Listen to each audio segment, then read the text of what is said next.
मुख्यमंत्री जी के गृह जिले में जहरीली शराब से मरने वालों की संख्या अब तक 11 पहुंच चुकी है।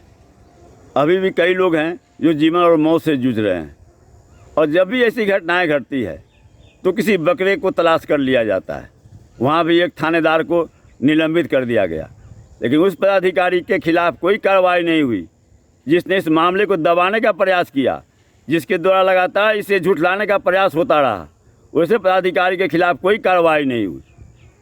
स्पष्ट है कि सरकार के संरक्षण में यह कारोबार चल रहा है, इसीलिए सरकार बड़े पदाधिकारियों के खिलाफ कार्रवाई नहीं कर रही है।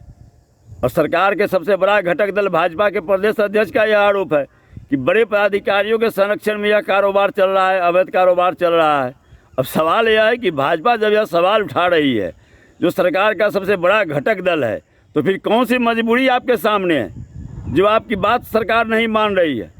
तो यह केवल लोगों को बेवकूफ़ बनाने का, लोगों को गुमराह करने का जो आप यह प्रयास कर रहे हैं और काम कर रहे हैं, इसे लोग अच्छी तरह से समझ रही है।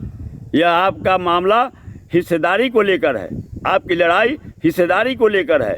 जो अवैध कमाई हो रही है अवैध शराब के कारोबार से, उसमें हिस्सेदारी के लेकर आप यह सवाल खड़ा कर रहे हैं। अन्यथा यदि आपका नियत साफ रहता तो कोई सवाल नहीं होता है कि आपकी बातों को सरकार नहीं माने और जो है सो उस ढंग से कार्रवाई नहीं करे। मुख्यमंत्री जी के गृह जिले में जहरीली शराब से मरने वालों की संख्या अब तक 11 पहुंच चुकी है।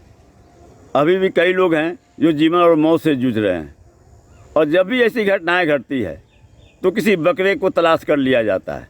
वहाँ भी एक थानेदार को निलंबित कर दिया गया, लेकिन उस पदाधिकारी के खिलाफ कोई कार्रवाई नहीं हुई जिसने इस मामले को दबाने का प्रयास किया, जिसके द्वारा लगातार इसे झुठलाने का प्रयास होता रहा। वैसे पदाधिकारी के खिलाफ कोई कार्रवाई नहीं हुई। स्पष्ट है कि सरकार के संरक्षण में यह कारोबार चल रहा है, इसीलिए सरकार बड़े पदाधिकारियों के खिलाफ कार्रवाई नहीं कर रही है। और सरकार के सबसे बड़ा घटक दल भाजपा के प्रदेश अध्यक्ष का यह आरोप है कि बड़े पदाधिकारियों के संरक्षण में यह कारोबार चल रहा है, अवैध कारोबार चल रहा है। अब सवाल यह है कि भाजपा जब यह सवाल उठा रही है, जो सरकार का सबसे बड़ा घटक दल है, तो फिर कौन सी मजबूरी आपके सामने है जो आपकी बात सरकार नहीं मान रही है? तो यह केवल लोगों को बेवकूफ़ बनाने का, लोगों को गुमराह करने का जो आप यह प्रयास कर रहे हैं और काम कर रहे हैं, इसे लोग अच्छी तरह से समझ रही है। यह आपका मामला हिस्सेदारी को लेकर है, आपकी लड़ाई हिस्सेदारी को लेकर है। जो अवैध कमाई हो रही है अवैध शराब के कारोबार से, उसमें हिस्सेदारी के लेकर आप यह सवाल खड़ा कर रहे हैं। अन्यथा यदि आपका नियत साफ रहता तो कोई सवाल नहीं होता है कि आपकी बातों को सरकार नहीं माने और जो है सो उस ढंग से कार्रवाई नहीं करे।